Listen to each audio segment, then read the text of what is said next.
వినబడుచున్. ఏమండి,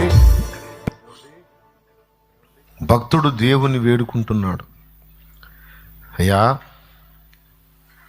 నా ఈ వేదన, అది ఏ రూపంలోనన్నా రాని, అప్పు రూపంలో కానీ, మాటల రూపంలో కానీ, తిట్ల రూపంలో కానీ, జబ్బు రూపంలో కానీ, ఏ విధంగానైనా నువ్వు సఫర్ అవుతుంటే దాన్ని ఎలా తీసుకుంటున్నాడు భక్తుడు అంటే, ఆ వేదన నీకు ఏ రూపంలోనన్నా ఉండని అమ్మా, శ్రమ ఉంది అన్నోళ్ళు చేతులు ఎత్తండి అంటే ఇందాక అందరూ ఎత్తారు కదా, అంటే ఒక్కొక్కళ్ళకి ఒక్కొక్క రూపంలో ఉంది వేదన.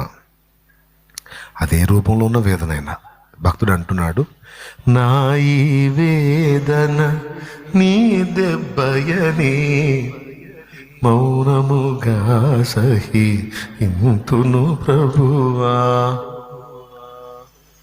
నాకు వేదన కలిగిందంటే ఓ దెబ్బ కొట్టావు, మొట్టిగా వేసావా, నువ్వు తీసుకుంటాను తండ్రి. మా అయ్య కదా, నువ్వు మా నాన్న కదా. మా నాన్నకి అప్పుడప్పుడు చిరాకు పుట్టించేవాడిని చిన్నప్పుడు. ఆయన ఇటు ఒక పని చెబితే నేను రోడ్డు దాటి అటుపోయేవాడిని. హైవే రోడ్డుకి ఈ పక్క సుబ్బయ్య తోట, ఆ పక్క సంజీవ్ నగర్.